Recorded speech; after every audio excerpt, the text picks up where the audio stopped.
সিজদার রাতও ভোর হয়, নেশার রাতও ভোর হয়। হ্যাঁ, আজ রাত যে যুবক আল্লাহকে সেজদা দেয় তারও ভোর হয়, যে মদের নেশায় পড়ে থাকে তারও কি হয়ে যায়, ভোর।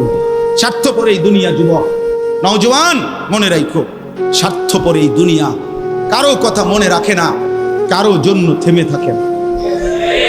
আমি এই পরশুদিন দেখছি, গতকালকের আগের দিন সকাল 6:30 বাজে আমি আমার বাজারে, ময়নামতি সাবের বাজার, ওইখানে দেখছি একটা হাইয়েস্ট গাড়ি একটা ট্রাকের মুখোমুখি হইয়া, হাইয়েস্ট গাড়িটার ড্রাইভারটা জাগাত তারে বাইরে করছে টাইম না হেসরাইয়া, কিছুক্ষণের মধ্যে লোকটা মারা গেছে।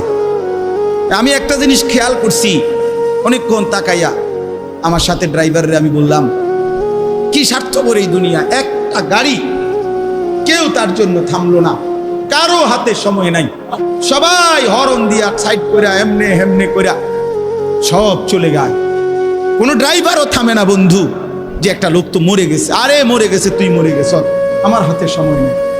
এই জন্য স্বার্থপর এই দুনিয়া, বড় স্বার্থপর, হয় কারো জন্য থামে না, কারো কথা অপেক্ষা করে না, চলতে তোমার কথা কেউ মনে রাখবে না। তুমি যদি নষ্ট হয়ে যাও, তুমি যদি কবরে আযাব হয়, তোমার যদি জাহান্নামের আগুন তোমারে পুড়তে হয়, আল্লাহর কসম বন্ধু, তোমার পতন তুমি করে দিলা, নিজেরে নষ্ট তুমি করে দিলা, শেষ পর্যন্ত দেখবা কেউ তোমার কথা মনে রাখবে না। এই পৃথিবী ধোঁকা, ধোঁকা। চলো এই জন্য আল্লাহর দিকে ফিরে আসি। ইল্লা মান তাবা ওয়া আমানা ওয়া আমিলা সালিহান, আল্লাহ বলে যে গুনাহ ছেড়ে দিয়ে তওবা করলো, আমি আল্লাহকে বিশ্বাস করলো এবং পুনরায় আবার নেক আমল শুরু করে দিল, ফাউলাইকা ইয়াদখুলুনাল জান্নাহ, আমি আল্লাহ ওয়াদা দিলাম, আমি আল্লাহ তাদেরকে জান্নাতেই ঢুকায়া দেব। ওয়ালা ইউজলামুনা শাইআ, কোনো জুলুম করা হবে না এক বিন্দু, অর্থাৎ পেছনের গুনার জন্য আমি লজ্জা দেব না, বরং তওবা করার কারণে, ফিরে আসার কারণে, নতুন করে আবার নামাজ সেজদা বন্দিগি পাক পবিত্র জীবন চলার কারণে এখন থেকে নিয়ে বাকি জিন্দেগির আমলের বরকতে জান্নাত দিয়ে দেব। এই জন্য প্রিয় সন্তান, প্রিয় কিশোর, নওজওয়ান, যুবক, চলো ইনশাআল্লাহ বদলাইবার সিদ্ধান্ত নেই।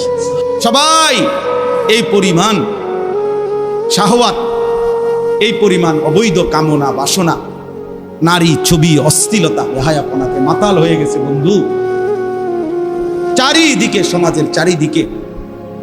হজ্জের সফরে ছিলাম, যে কয়দিন যাই খোঁজ খবর নিছি, দেশের খবর একটাই, হত্যা, খুন, ধর্ষণ, নারী নির্যাতন।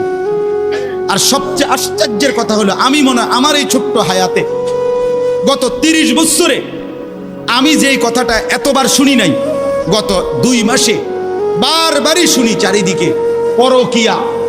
এটা এই পরিমাণ সমাজে বেড়ে গেছে, অসভ্যতা, যে স্বামী থাকতো নারী অন্য পুরুষের প্রতি আসক্ত, স্ত্রী থাকতো ওই জানোয়ার অন্য নারীতে আসক্ত, এটা খুব বেশি পরিমাণ বেড়ে যাচ্ছে, যার কারণে আপনজনকে হত্যা করতে পর্যন্ত লজ্জিত হচ্ছে না। এর চাইতে বড় আশ্চর্য, আশ্চর্য বাংলাদেশে এর চাইতে বড়, এর চাইতে দুর্ধর্ষ হত্যার ঘটনাও 2 দিনে কি হয়ে যায় খবর বোঝা যায়, কিন্তু এখানে কেন বোঝা যাচ্ছে না? বোঝা যাচ্ছে এটা স্পষ্ট, আপনজনের এটা ধামাচাপা দেওয়ার জন্য সব রকমের প্রসেসিং করা হচ্ছে, সব প্রসেসিং করা হচ্ছে। অসহায় ইমাম মুয়াজ্জিনকে বেইজ্জতি কেউ করতে পারে নাই, কোন আলেমে দ্বীন ইনশাআল্লাহ বেইজ্জতি হবেও না ইনশাআল্লাহ।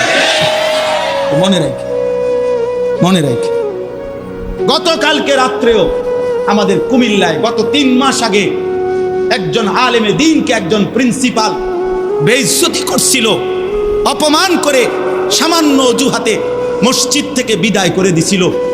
ওই কলেজের ছেলেরা গতকালকে রাত্রে ওই মসজিদের ভিতরে ঢুকাইয়া 9 ঘন্টা আটকাইয়া তারে তার হাতে ছাত্রদের উপস্থিতিতে তারে পদত্যাগ পত্র দিয়া ঘাট ধরে কলেজ থেকে বের করে দিছে।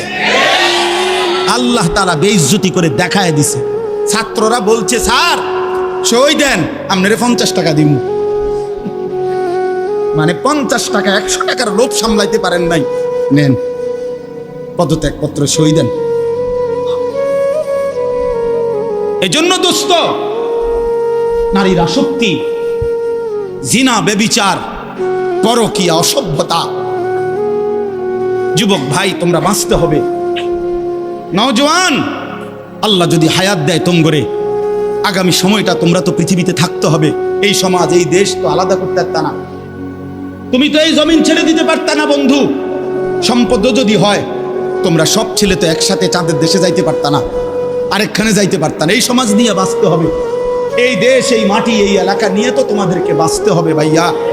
তাহলে এই সমাজ যদি তোমরা এভাবে নষ্ট করে দাও, তোমরা যদি সবাই বেনামাজি হয়ে যাও, নারী, ছবি, মোবাইলের অস্থির দৃশ্য ছাড়া যদি তোমাদের রাত না কাটে, দিন না কাটে, আগামী 20 বছর তোমরা সমাজ, তোমার অঞ্চল, তোমার ঘর পরিবার নিরাপদ থাকবে কেমনে? বাঁচবা কেমনে? চলবা কেমনে?